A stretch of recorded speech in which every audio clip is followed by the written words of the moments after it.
No raging, that's my demon drug. Who disturbs my slumber? What? Who's there? 皆さんこんにちは。モンスターハンターワイルズプロデューサーの辻本です。Ryozo-san? Could it be? Is it time? Is the expansion coming? Please, give us, your faithful hunters, a sign.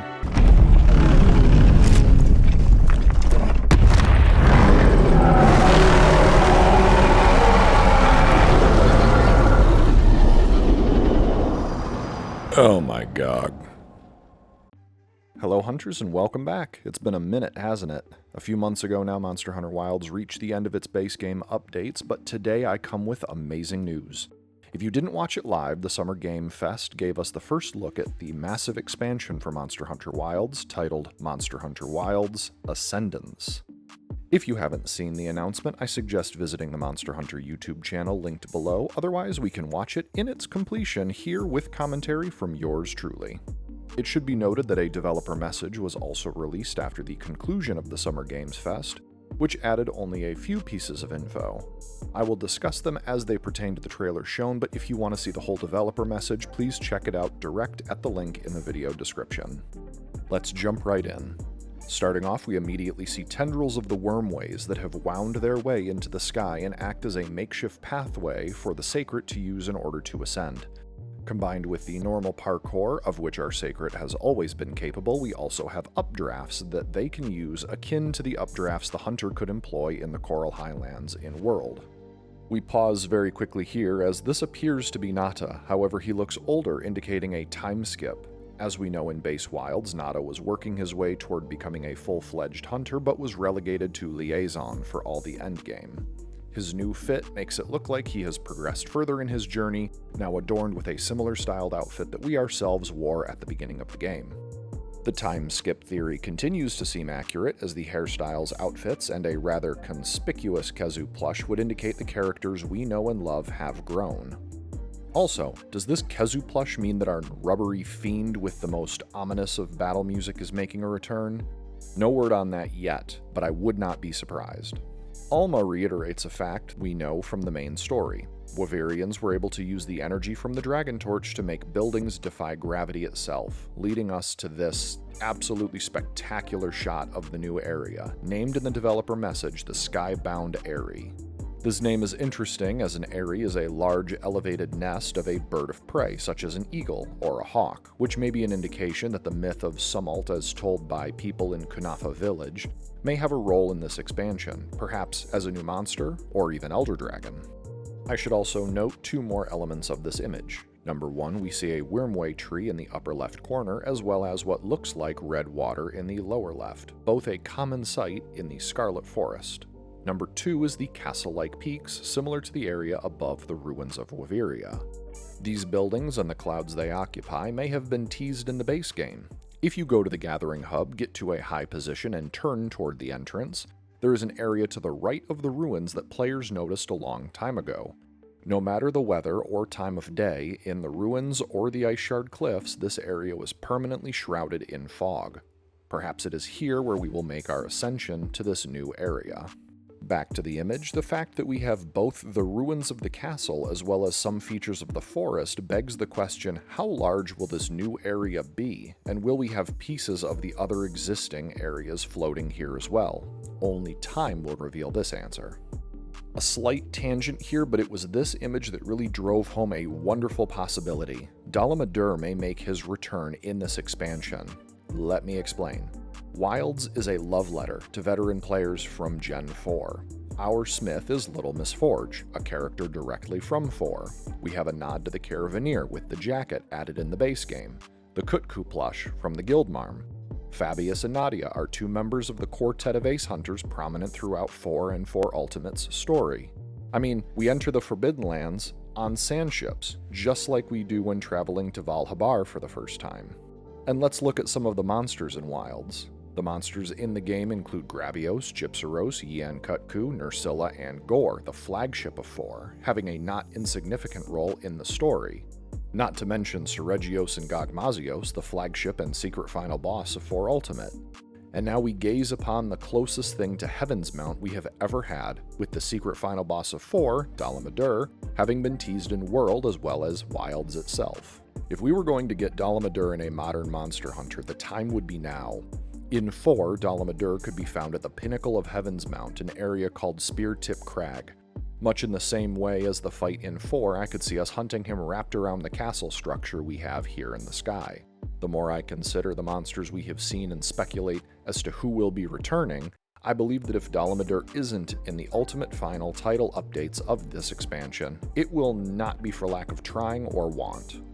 We get a quick shot of what I can only assume is an endemic life and immediately transition into an area not quite unlike the Windward Plains. However, this appears to be the natural flora of the new locale, as we jump into a larger, more open plateau with more of the sparse foliage, as well as a new large monster. This new flying wyvern has a shape like Gypceros in-game, with more similarities to Qurupeco if you are familiar. Bipedal, wings, stubby tail, but it has these sacs on its wings that seem to act as bellows, taking in air and pushing it out the wingtips, allowing for quick aerial movement. If Valstrax were here, he would be proud of that synchronized dive. The new monster seems to be an addition to Deshagama, Yian-Kutku, and Hirabami as a pack monster. The Alpha sports a blue hide and seems to command the other members, which is unique from the other packs we have seen before. I surmise this new monster will likely get a name in the coming months and most likely be our entry monster in the expansion, akin to, say, Beotodus in Iceborne or Daimyo Hermitaur in Sunbreak. The next shot we have is of the hunter using a new mechanic, the Boost Bracer.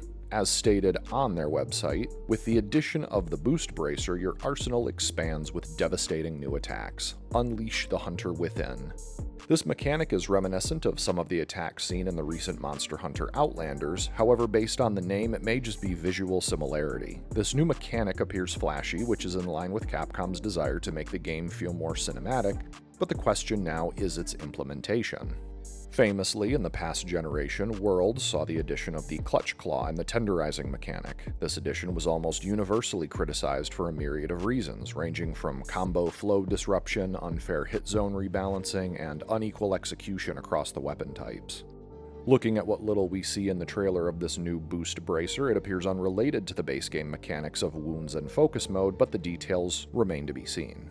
The developer message, more specifically Takuro Hiroka, the director of the expansion, touches briefly on the Boost Bracer, indicating as such, saying, "Activating the Boost Bracer will temporarily enhance actions such as attacks, combos, and mobility, allowing for more versatility in hunts." This sounds similar to the Wirebug mechanic, wherein we could consume Wirebugs to allow for new powerful moves or use them in wirefalls to escape combo attacks and recover from downs more quickly.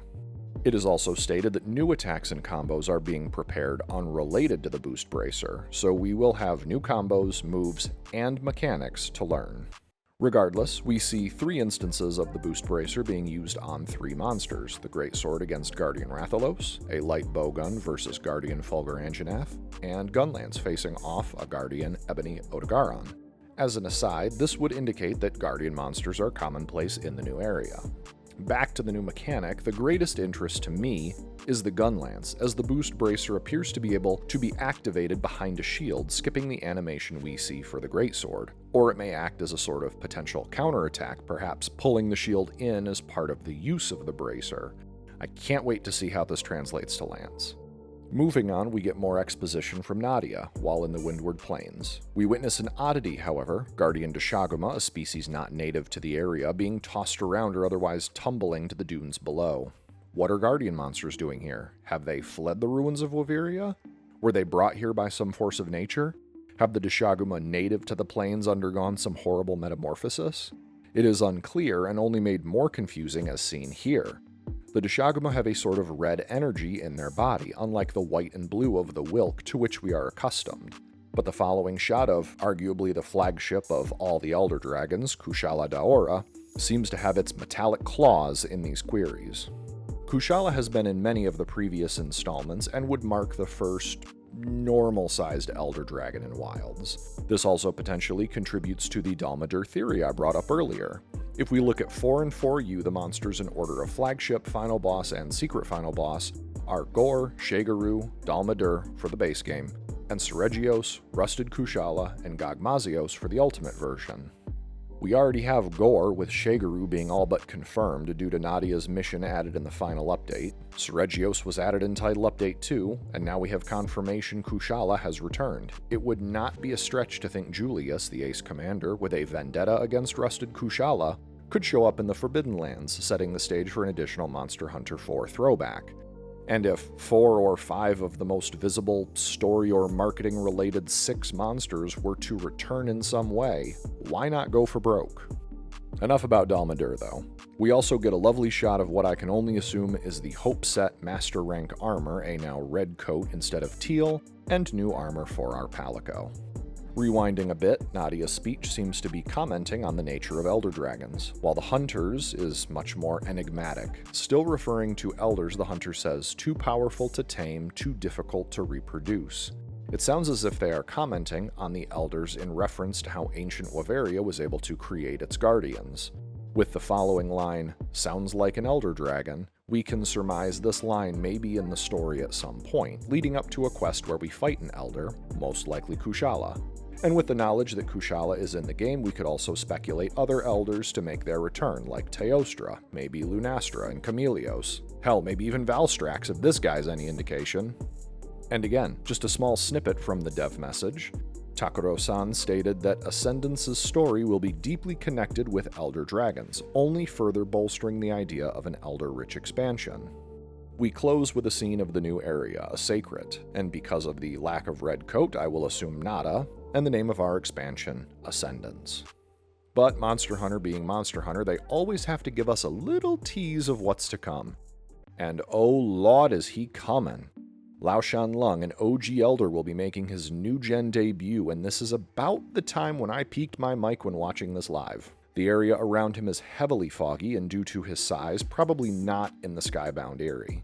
Most likely we will get a new area to fight him and only him, like Jindahad in the Rhyme Chain Peak or Gogmazios in the Forgotten Machine Works. Lao Shan Lung originally was fought in the Fortress, a special designated area in Gen 1. While I assume he will have an equivalent in Wilds, it will probably have a new name. Lastly, we can see the detail of 3 of the Hunters in the fight and what appears to be Master Rank armor from Gypsaros, Rathian, and perhaps Commission armor? I can't be 100% sure, but if you agree or have any ideas as to the armor, leave them in the comments. Alright Hunters, you have until 2027 to get your gear in order.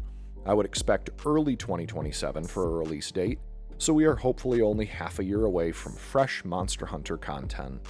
As always, I will keep you up to date on any official news that comes out.